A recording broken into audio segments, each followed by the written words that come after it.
Welcome, I'm Bev Adams. I'm an independent demonstrator with Stampin' Up.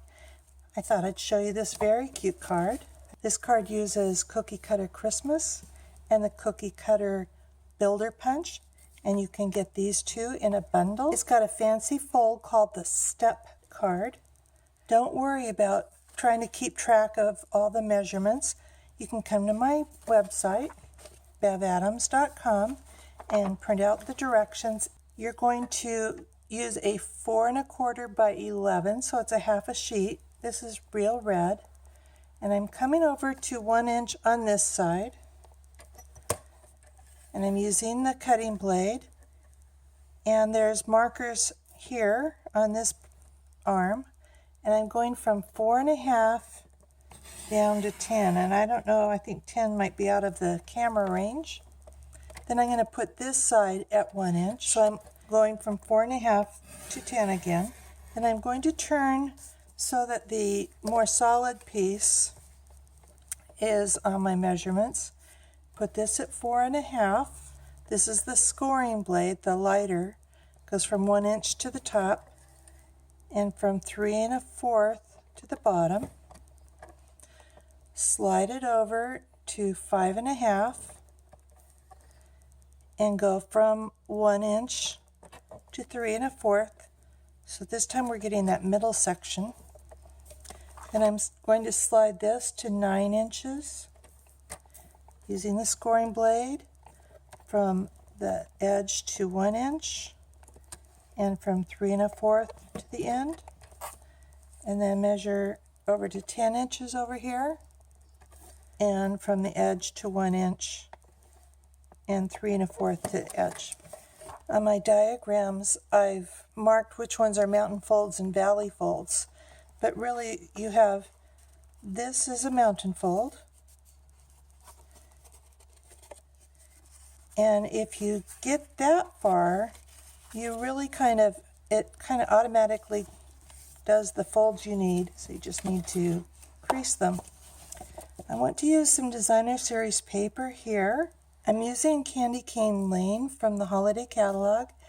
It's got some wonderful designs on it, very kind of nostalgic, Christmassy colors.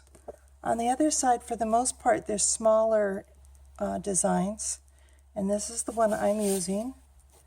I've cut my Candy Cane Lane paper, 2 pieces that are 1/4 by 4, 2 pieces that are 3/4 by 4 1/4, and 1 piece that's 3 1/4 by 4. If you are using a pattern that has a definite up and down, you want to pay attention to that, because the 4 1/4 pieces are going up and down, the 4-inch piece is going left to right, and the 1/4 inch are going up and down. And I've got my 3/4 by 4 1/4. Honestly, the end is getting covered up, and if you cut it by 4 inches, you can get more out of the Designer Series paper, since 4 goes into 12 easily. And I've just centered those in these panels on the side. The 3/4 by 4 goes centered in this bottom section. Put these 2 pieces together. Skinny pieces are going on the longer side of the white, and it's with these skinny pieces, it's easier just to put the adhesive on the large piece.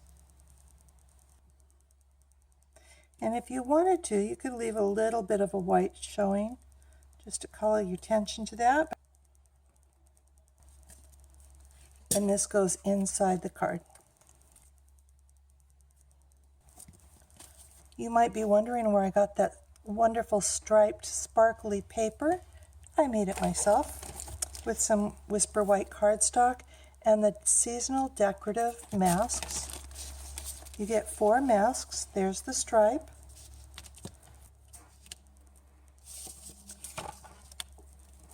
I'm going to use the embossing buddy on the white. That helps reduce static. And I want to lay this right on top. Kind of be mindful where the stripes are going.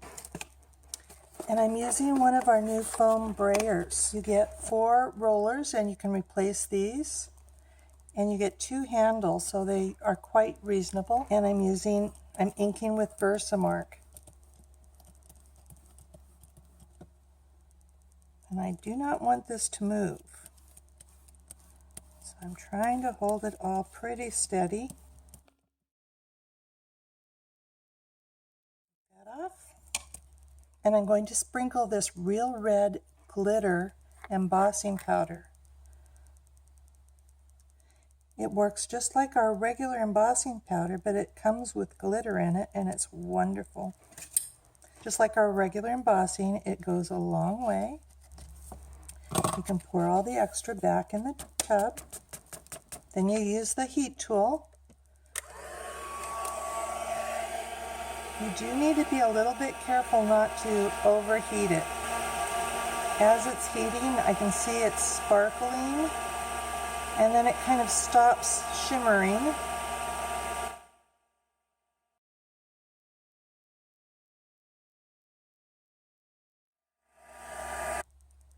This piece was cut at 2 inches wide by 5.5.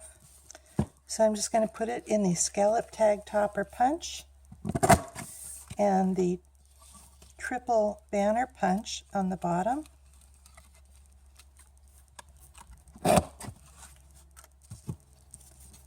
I have about 5 inches of this luscious real red 3/4 inch stitched edge ribbon. I'm just putting it straight through. And I'm just going to tie it in a bow around the top here.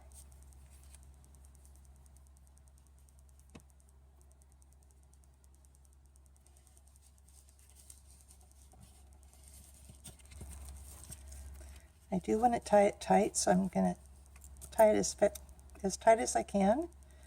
Use my third hand, and I am going to use a square knot to hold this tight. And then a bow.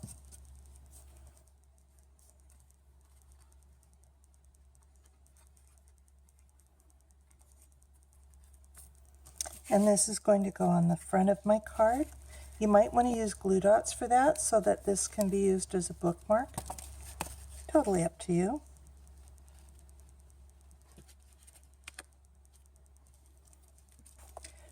Now I'm going to do some stamping with Cookie Cutter Christmas. I'm using Early Espresso, and I just wanted to say Merry Christmas. And I don't have a stamp that just says Merry Christmas, but really I do. I have 2 that say Merry Christmas with some extra stuff. So here's how I'm going to fix this. I see Merry Christmas on the bottom, so I'm going to cover up the top row.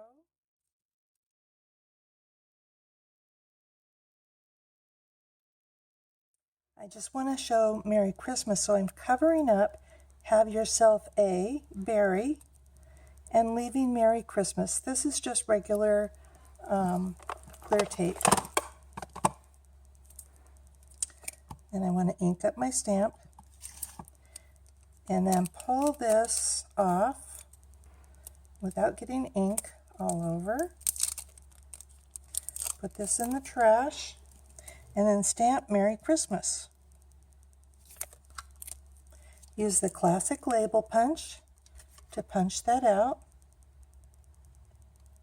And I'm leaving a little bit extra on the right side. And then I'm going to use a sticky label. And I'm going to punch this again, creating a diamond shape here on the end. And that flags my end. You can use that as an arrow. But I'm just going to use it as a flag. Then I'm going to stamp the moose.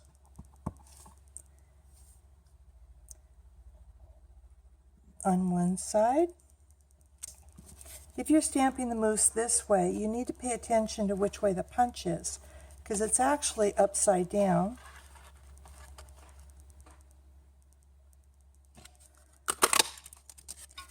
And I also want another shape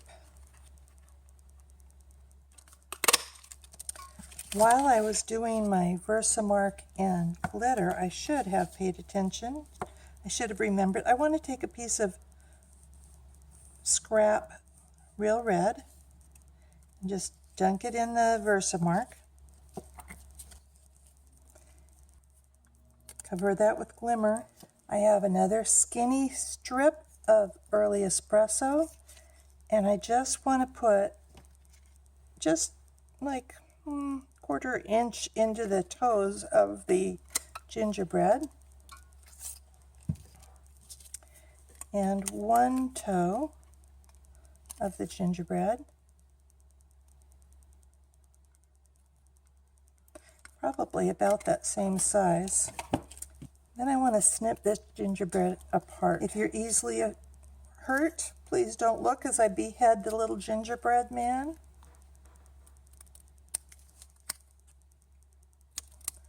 This is going to become his legs. The head part is going to be his chest. And you're going to kind of go right to between his legs and more dimensionals on the head.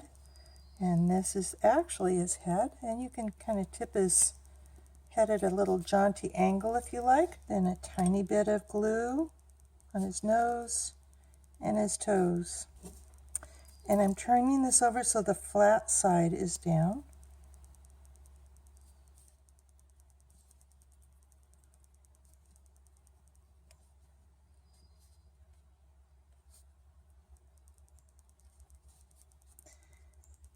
And this toe fits perfectly on his nose. A tiny bit of glue on the flag, and a little bit more glue on the rest of his legs. This goes on the front of my card. There's just one more thing I want to do. I want to highlight his antlers. So I have a white chalk marker. I'm just coloring in these antlers. And I love this card. Don't be fooled by this fancy fold. It does still fit in our standard medium-size envelope. You'll have to fold the ribbon over. So if you would like to make this Rudolph step card, come on over to bevadams.com.